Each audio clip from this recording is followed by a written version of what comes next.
આજરોજ B division police station વિસ્તારમાં એક કવાવરૂ જગ્યા છે ખેતરની બાજુમાં, ત્યાં અંદરનો રસ્તો છે, ત્યાં એક સ્નેહાબેન હિતેશભાઈ અસોડિયા 33 વર્ષની ઉંમરના બેન છે. એમને રાત્રિ દરમિયાન કોઈપણ સમયે હત્યા કરીને માથાના ભાગે, મોઢાના ભાગે તીક્ષ્ણ હથિયારથી હત્યા કરીને એમનું મૃત્યુ નિપજાવેલ છે અજાણ્યા ઇસમે.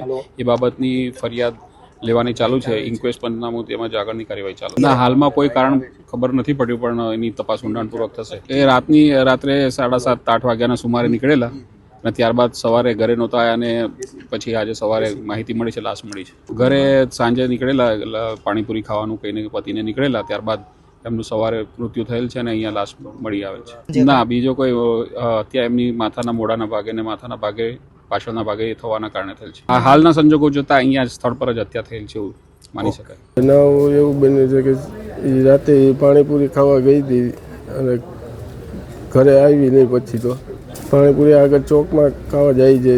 મને જાણ કરી કે હું ખાવા જાઉં છું, પણ તમે વર્તિકેલ એ બાજુથી હાલજો, મને તેડતા જાજો કે જો રસ્તામાં ભેગી થાવ ને તો હું એ બાજુથી આવ્યો, પણ રસ્તામાં ક્યાંય ભેગી ન થઈ એટલે હું ઘરે આવ્યો. તો ઘરે લાઇટ ને બધું ચાલુ હતું, તો લોક મારેલો હતો. લોક ખોલીને હું અંદર ગયો તો મોબાઈલ અંદર પડ્યો હતો એમને ચાર્જિંગમાં. તમને કઈ રીતના જાણ થઈ? મને જાણ એમના ભાઈ તરીકે થઈ જાણ કે આવી રીતે મેં આવ્યું છે મોબાઈલમાં. એ કે મને કોઈ ઉપર શંકા એવી નથી. માંગ એ છે કે આજ મારી ઘરવાળી એ હતી, કાલ બીજાની ઘરવાળી થાય. રસ્તો એવો ખરાબ છે, કાલ સવારે બીજા કોઈ એવી રીતે બની શકે. નાના મોટા ઝઘડા બધા અમારે થતા, પણ આવું તો કોઈથી સપનામાં નથી વિચારેલું. હા, પાણીપુરી ખાવા ગયા એ બાજુથી જ હું આવેલો તો, પણ એ મને ભેગી ક્યાંય થઈ નથી.